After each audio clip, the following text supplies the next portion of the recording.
단독 값이 오르면 빌라 가격이 뜁니다. 이거를 구입하는 가격이 결국 분양가를 좌지우지하는 건데, 첫째, 부자들은 돈을 많이 버는 방법을 많이 알고 있을 거라는 착각. 공통점 딱 한 가지가 하지 말아야 될 걸 정확히 알고 있어요. 자기가 주식을 하고 있으니까 크게 말을 못하는 거예요, 이게 지금. 네? 괜히 부정탈까봐 말을 못하는 거예요. 하나의 장점이 있어요. 하나의 장점. 자신의 그릇을 알게 됩니다. 원가는 크게 땅값과 뭐예요? 공사비. 건물은 한번 올라가면 절대로 내려올 수 없다. 그래서 그 말대로 됐나요? 그 당시 매매가보다 더 비싼 전세에 살고 있잖아요. 총인구가 중요한데 더 중요한 인구가 있습니다. 계층별 인구입니다. 한마디 해드릴게요. 이거 시작도 안 한 거예요. 첫째, 부모 원망하지 마. 부모 원망하지 마. 누구는 뭐 처음에 부모 잘 만났나? 아니. 그럼 총인구가 준다고 했을 때 말이죠. 자, 총인구가 줄어도, 우리나라 대한민국 전체 인구가 줄어도, 첫째 질문, 부자, 즉 상위층 인구가 감소할 수 있냐? 이게 제 첫 번째 질문입니다. 즉 대한민국 부자가 앞으로 감소할 수 있냐? 이게 제 질문이라고. 없어. 왜? 다른 많은 선진국들을 보니 부자가 감소하는 나라가 전 세계에 없어요. 두 번째 질문. 서민층. 서민층은 혹시라도 줄어들 수 있을까?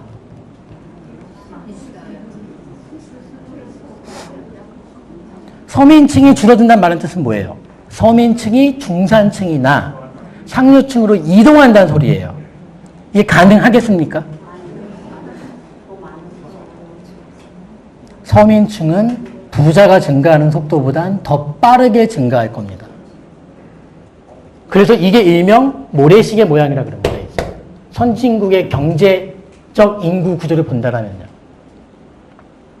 이렇게 극단적인 것까지는 아니어도 다 이렇게 허리가 잘록해지는 모양이 나온다는 소리예요. 그나마 유럽 국가 중에서는 중산층의 감소를 가장 잘 방어한 나라가 어제 우리한테 2대0으로 깨진 독일. 우리 죽을 때까지 그거 다시 못 볼 거예요, 여러분. 네? 다시 못 봐요, 그거는. 예.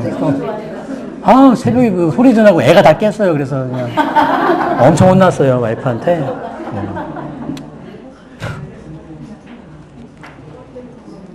너무 통쾌하고 좋더라고요. 네. 아, 너무 좋더라고요. 그래서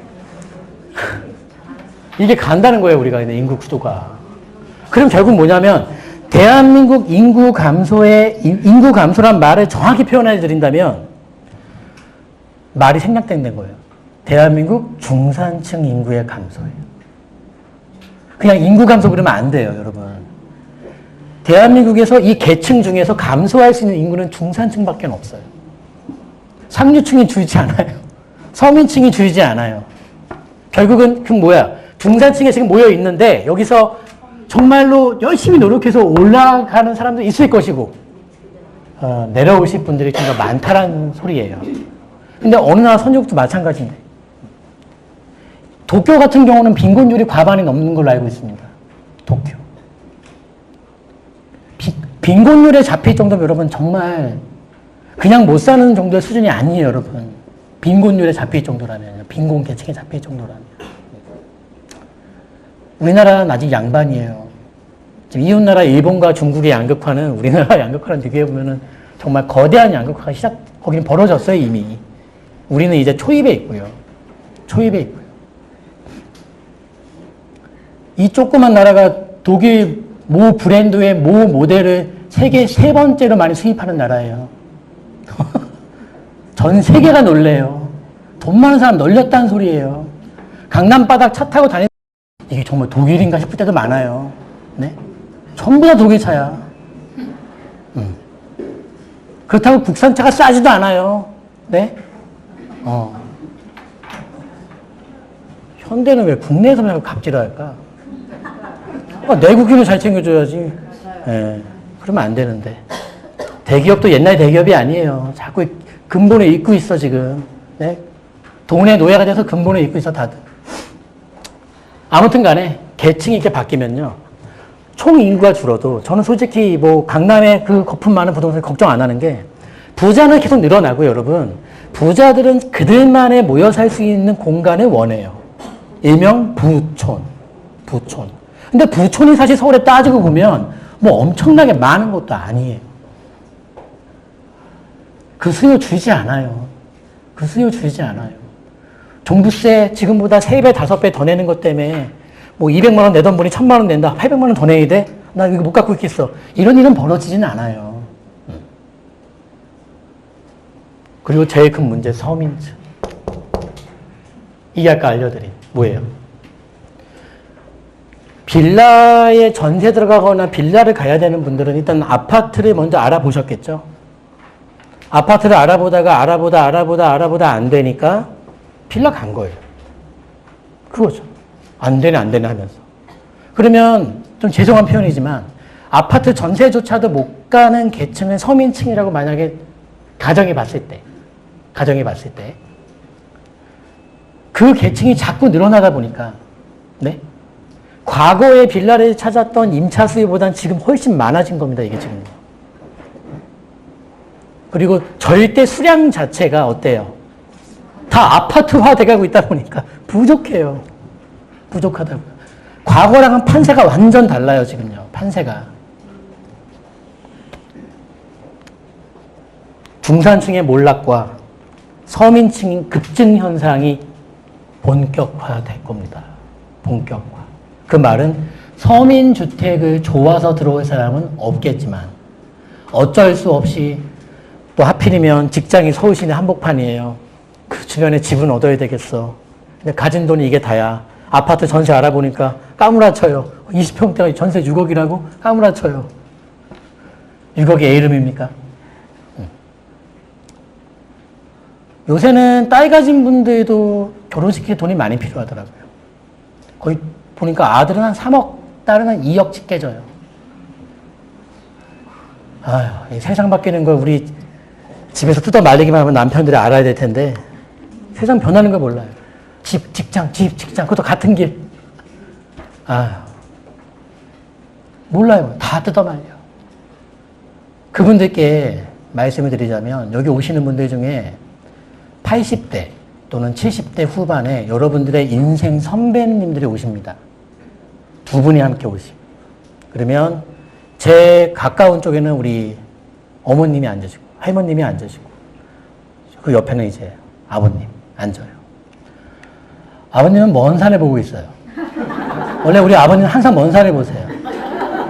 그래서 다 듣고 있는데 안 들리는 척 이제 먼 산 보고 계시고 이제 같이 오신 우리 어머님이 내 남편이 소개해주겠다고 소개가 시작돼요. 우리 남편이 어떤 사람인지. 반포를 뜯어 말려서 못 사게 했고. 마지막에 모두 말리고 마지막에 나 목동 하나만 살게. 그것도 말리고. 평생을 말리기만 하시. 우리 아버님 먼 산만 보고 있어요.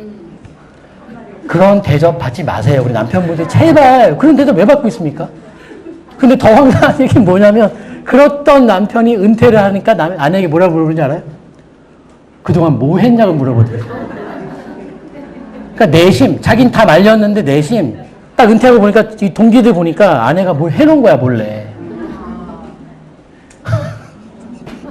뭘 해놓은 거야, 몰래. 그러니까 자긴 정말 아무것도 안 한 건데. 그 얘기 듣고 전화 받고 집까지 몇 킬로를 걸어서 갔대요, 울면서. 얼마나 속상합니까, 이게. 남편분은 자기 아내가 집까지 몇 킬로를 차도 안 타고 걸어서 울면서 간 걸 알까요? 그러니까 말리는 것만은 능사가 아니에요. 그러니까 일을 자꾸 벌리는 분들은 물론, 항상 이제 보호해주고 케어를 해줘야 되겠지만은 무조건 듣지도 않고 우리가 하지 마. 이것도 문제예요. 그 한을 어떻게 풀어줄 건데, 그 한을. 듣고 반대하세요, 듣고. 듣지도 않고 반대하지 말고. 아무튼 간에, 이 서민층 급증 현상이 본격화됩니다. 다음. 이게 제일 큰 문제네. 근데 여기서부터 시작이야, 문제가 이제. 무슨 문제가 있냐? 가장 큰 문제는 서민 주거의 비자발적 대이동. 불가피. 말은 어려워. 무슨 소리냐? 서민들이요, 자기가 잘 살고 있는, 전세 살고 있는 집, 월세 살고 있는 집에 잘 살고 있는데, 강제로 떼로 나와야 된다는 소리예요, 지금요. 이게 뭐예요? 이주를 얘기하는 거예요, 이주. 이주. 입주 말고 이주. 뒤에 나옵니다. 이주. 그래서 결국 소형 서민주택, 다세대 오피스텔 이런 코딱지 같은 거 우습게 여기시면 안 됩니다. 용산 얘기해 줄까요? 용산 빌라 지금 웬만한 거 투룸 신축 빌라 3억 중반씩 갑니다. 그거 3년 전에 2억 4천, 2억 3천 5백에 사드렸던 거예요. 3년 전에. 안 올랐습니까? 전세 끼고 4천 주고 했고 심지어 1천, 2천 투자한 것도 있어요. 당시에. 지금 투자 금액 1억 중반 필요해요. 1억 초중반은 필요해요. 근데 말했죠. 같은 돈으로 할 수 있는 일은 가지수가 줄어든다고요. 자꾸 줄어드는 거. 이제 1억으로 안 돼. 뒤에 나와요. 봐요. 지금 보시는 건 서울시 정비사업 분포 현황입니다. 여기서 개발이 끝난 것들도 있지만은, 정비사업 분포 현황이에요. 일단 보시면, 녹색깔은 녹지를 뜻하고요. 하얀 바탕에 칠해를 해보니까, 이건 서울시 자료예요. 저기 노란색은 뉴타운, 파란색은 재건축, 빨간색은 재개발인데, 서울을 그냥 뒤덮었어. 엄청 많아요. 엄청. 개발지들이. 물론 저기서 이제 우리 예전에 오세훈 서울시장 때까지는 해도 우리 도시및 주거환경정비법, 줄여서 도정법이라 그래요. 재개발, 재건축을 이제 다루는 법률이에요. 도정법. 도시및 주거환경정비법. 그 정비법에서 얼마나 웃겼냐면은 지정을 해야 되는 요건은 써 있는데 풀어주는 요건이 없어. 나중에 입법으로 이제 주민 반대가 있는 곳들은 주민투표 통해서 풀어줄 수 있게끔 법이 바뀐 거예요. 그래서 풀린 것도 많아요. 근데 살아남은 것도 되게 많은데, 그럼 살아남은 것들은 뭐예요? 앞으로 뭐예요? 이주를 해야 되는데, 이주가 얼마나 이게 그 위험한 주택시장의 위험성을 뜻하고 있냐면, 첫째, 자, 여러분이 세입자예요. 나는 이제 재개발 지분을 갖고 있는 소유자고. 바꿀까? 바꿔요? 그렇게 해요? 그럼 내가 말할 필요도 없지. 조합에서 얘기합니다. 나가세요. 언제, 왜 나가요? 우리 재개발 철거하고 공사 들어가야 돼. 언제부터, 언제까지 우린 좀 더 많이 줘. 다른 데보다 좀 길게 줄게. 4달 줄게. 나가. 다른 데 저긴 석 달이래. 우린 2주기한데 4달 줄게. 나가. 근데요, 재개발에서 살고 계신 분들이 실제 소유를 하면서 거주하는 분도 계시지만 대체로 세입자 끼고 사두신 분들이 많고 거주는 안 하고 거기 살고 계신 분들이 세입자분들이 많으시거든요. 그분들이 일시에 이 짧은 기간 동안 나가야 돼. 근데 여기서 중요한 게 내가 전세금 좀 더 올려줄게. 나 좀 봐주면 안 돼. 이게 통합니까? 지금 뭐예요? 협의를 안 해. 그냥 통보해요. 나가. 언제부터 언제까지 나가. 그 이주비 요건은 그 조건이 있어요. 못 받는 사람이 있고 받는 사람이 있어요. 받으면 몇 푼 되겠습니까? 나가. 끝까지 버티면 어떻게 되죠? 이주도 초기에 이주 고시 전에 빨리빨리 집 못 구합니다, 여러분. 집을 못 구해요. 일단은 이주는 어때요? 그 주변 지역의 집을 찾게 돼서 사람이요. 내가 살던 터전에서 갑자기 지역을 확 바꿀 사람은 처음부터 없어요, 그런 사람은요. 내가 살던 터전 주변, 인근 지역을 봐요. 근데 막판에 나오면 어떻게 되죠? 집 하나도 없는데. 서울에 강북이라 할지라도 수천 가구, 수만 가구 나올 빈집 있습니까? 서울에? 그런 집이 어딨어. 근데 이주하는 곳이 하나입니까? 구마다 하나입니까? 엄청나요, 지금. 일시에 많은 가구가 나오는 거죠. 안 나가면 강제 집행이에요. 강제 집행. 법원 집달관 시켜서 끄집어내는 거예요. 근데 지금은 그렇게라도 하죠. 옛날에 재개발 어땠는지 아세요? 옛날 재개발? 한여름에 집 앞에다 인분 뿌려놔요. 괜찮은 것 같죠? 우리가 알고 있는 유명한 아파트가 다 그렇게 지어진 거예요, 여러분. 네? 뭐, 마포는 안 그런 것 같습니까? 아현동 안 그런 것 같아요? 저기, 뭐, 어디, 봉천동. 옛날 재개발 다 그렇게 주먹구구식으로 했어요. 조합들 중에서, 재개발 조합들 중에서 용역 안 쓰는 조합 있습니까? 깡패를 다 불러다 했잖아요, 그렇게. 지금 많이 선진화된 거예요, 이게 지금요. 그 정도로 재개발은 주먹구구식으로 지어진 거예요, 다 아파트를요. 그거는 인간이 할 수 있는 행동은 아닌데. 말도 안 되는 짓이죠. 말도 안 돼. 근데 브랜드 있는 시공사가 들어올수록, 명도하는데 거세더라고요. 좀 더 신사적일 것 같죠? 천만의 말씀입니다. 절대 안 그렇습니다. 계산이 확실한 친구들이니까. 하루에 돈이 얼마나 계산 내고 하는 거니까. 하루라도 빨리 내보내야 되니까. 아무튼 간에 강남권 이주는 이사 나오시면 거의 뭐예요? 아파트 재건축이 많으니까 다른 아파트를 주로 찾겠죠. 근데 강남도 이게 문제가 뭐냐면은 강남에서 이주 막 나올 텐데 이주 나오면은 그 사람들이 갈 수 있는 대체 주택 아파트 빈 게 많습니까, 지금? 강남에? 강남 바닥에? 그러니까 지금 헬리오시티 입주? 진짜 입주로 인해서 사단이 나고 말 같지도 않은 소리를 막 하고 있고 그거에 또 막 홀려가지고 그 길어봤자 1, 2년이면 끝나는 일이에요. 그리고 강남 이주의 특징 중에 하나는 뭐냐? 강북 이주 특징과 강남 이주 특징이 달라요. 강남 이주의 특징은 뭐냐면 절대로 강남 못 떠나. 왜? 교육이 엮여 있는 분들은. 죽어도 못 떠나요. 죽어도. 교육 때문에. 물론 교육에 끝나신 분들은 잠시 강북가에 있어도 돼요. 근데 이게 뭐예요? 교육이 안 끝난 가정집은 절대로 강남에 못 떠나. 못 떠나. 그러면 강북이주의 특징이 뭔지 아십니까? 강북이주의 특징은 아파트로 거의 못 가요. 빌라밖에 못 가. 돈이 안 돼. 아파트 들어가 살 돈 있으면 그 재개발한 동네 거기서 살고 있으면 세대로 살고 있습니까, 여러분? 못 간다고요, 아파트. 이건 강북 이주의 특징이에요. 그러니까 어때? 강북권에 이주가 나오면은 아파트 전세값이 막 뛰는 게 아니라 아파트 밑에 있는 데서 전세값이 막 뛰는 거예요, 여러분. 전에 말씀드린 그 영상 중에 뭐예요? 석관동 얘기 해드렸죠. 이문 뉴타운과 장인 뉴타운 사이에 낀 놈, 걔. 그 위아래에서 이주 한번 나와봐요, 이제. 무슨 일이 벌어지나. 전세가 얼마 지나면 눈으로 지켜보세요, 여러분들이. 백날 지어봐. 갈 곳이 없어. 다 못 채워요, 그 양을요.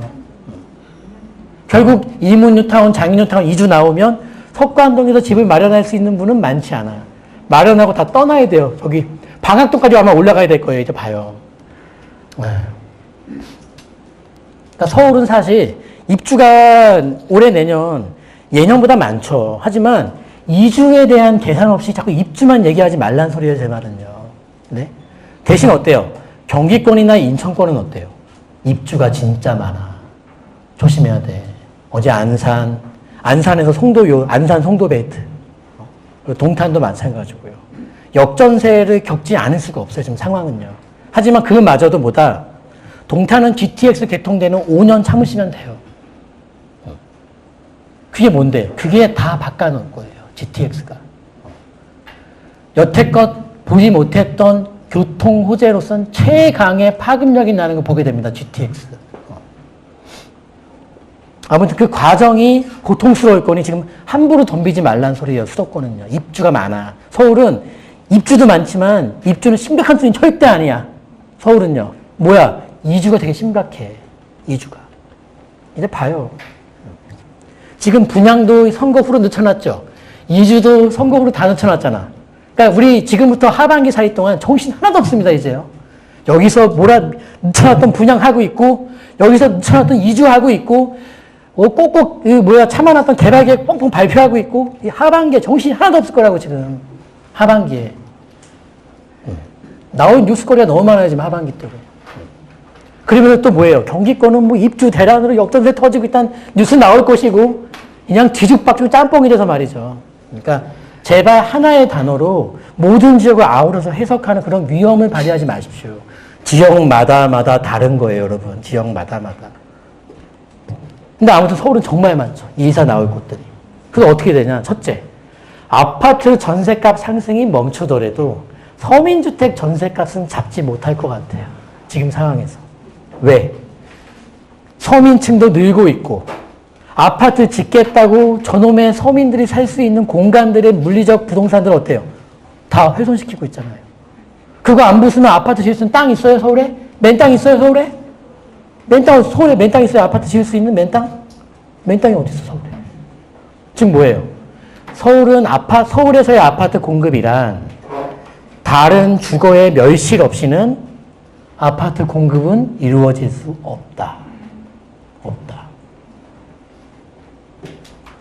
그리고 장기적으로 또 똑같아요. 서울시 서민주택 향후 전세 가격은 지금 현재 매매가를 추월하게 될 것이다. 이거 안 끝났습니다. 요거는 4년 전에 똑같은 말 했고 똑같이 벌어졌고요, 지금. 전세가, 그 당시 분양가보다 지금 전세값이 훨씬 비싸니까. 네. 자, 요 자료 마지막으로 볼게요. 서울시 주택 유형별 멸실 현황입니다. 멸실. 뭘 제일 많이 때려 부수는지 눈으로 봅시다. 2010년도부터 15년도 자료인데 파란색은 뭐예요? 단독주택이에요. 단독주택. 그 다음에 빨간색은 빌라래요. 다세대 연립. 노란색이 아파트래요. 멸실. 철거. 뭘 제일 많이 때려 부습니까 지금요? 그러면 서울에 제일 많은 아파트는 지금 15년 된 빌라보다 적게 부셨네. 네? 아파트 그렇게 많은데 다세대 주택보다 아파트 철거량이 더 적네요. 이게 과거의 빌라 시장과 지금 빌라 시장의 가장 큰 차이입니다. 너무 큰 차이가 나는 거야. 그러니까 제발 시장 바뀐 거를 아셔야 돼. 시장이 변했어요. 이건 변화라기보단 거의 진화에 가깝습니다. 엄청나게 변한 거예요. 지금 서울에서 진행되는 주택시장의 모습을 제가 설명드렸어요. 지금 어떤 상황이고 도대체 아파트가 안고 있는 상황은 뭐고 단독주택은 어떤 상황이고 빌라는 또 무슨 상황이고 그리고 제일 중요한 또 뭐야? 계층, 인구. 계층 나누는 거 뭐 좋은 일 아니죠. 하지만 그걸 나누지 않고 그냥 총 인구만 얘기하는 거는 뭔 소리인데 도대체 무슨 소리래요 그러면. 네? 대한민국 총 인구가 줄어도 부자는 는다니까요. 중산층만 감소하는 거예요. 중산층 인구만. 중산층 인구만. 근데 그게 결국에는 제가 한 20년 이후에는 서울에 정말 불 꺼진 아파트 나올 수 있다라고 예측을 하는 이유가 그런 이유예요. 수요 공백이 생길 것 같은 거예요. 수요 공백이. 지금 어때요? 그럼 이거죠. 아주 쉽게 생각합시다. 자, 수요 측면과 공급 측면 이걸 보고 정리할 거예요. 딱 보면 이거예요. 수요 측면 봅시다. 서민층 수요가 늘어요, 줄어요? 늘어. 그런데 아파트 짓겠다고 서민주택 멸실을 엄청나게 시키고 있어. 공급이 줄어. 둘째, 중산층은 지금도 계속 줄고 있어요, 여러분. 수요가. 근데 어때요? 중산층 아파트는 못 지어서 난리야. 이게 계속 반복되면 어떤 일이 벌어질 것 같습니까? 네? 여러분 머릿속에 바둑판 하나 한번 그려보세요. 바둑판에. 바둑판이 있다. 바둑판 떼기가 있다. 이게 서울시야. 서울시 땅이에요. 흑알이 있고 백알이 막 섞여 있는데 흑알을 자꾸 백알로 바꾸는 거예요. 흑알을. 근데 흑알이 필요한 사람은 자꾸 줄이 길어지고 있는데 백알을 살 수 있는 사람은 자꾸 줄어들고 있단 말이에요. 이게 지금 서울시 주택시장의 모습입니다. 이 상태로 계속 가면 죄송해요. 골 때리는 일이 벌어집니다. 그건 아주 정말 먼 미래 얘기예요. 먼 미래 얘기. 어찌됐든 이 주택 정책은 거꾸로 가고 있어요. 서민층 수요 늘고 있는데 서민주택 공급은 말은 하지 항상 쉽지가 않고요. 중산층 감소하고 있는데 중산층 이상 아파트 못 지어서 안달이에요. 사실 서울에 있는 모든 아파트는 서민용 아파트는 없어요. 신규 아파트 중에. 새로 입주한 아파트 중에 서민층을 위한 아파트 봤습니까? 여러분 발견했습니까? 네.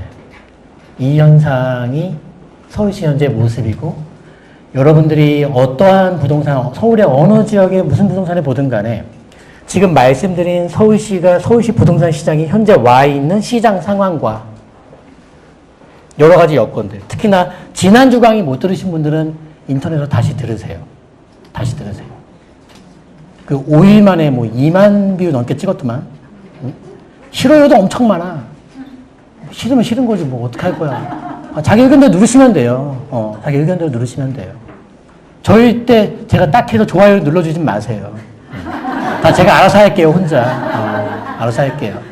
자, 오늘 얘기 토대로 여러분들 좋은 선택하시기 바라고, 돈은 버는 것보다 지키는 게 더 중요하다라는 사실을 잊지 마시고, 어려운 경제 상황이지만 여러분들과 여러분들 가정이 발전할 수 있기를 바랍니다. 감사합니다. 박병찬이었습니다.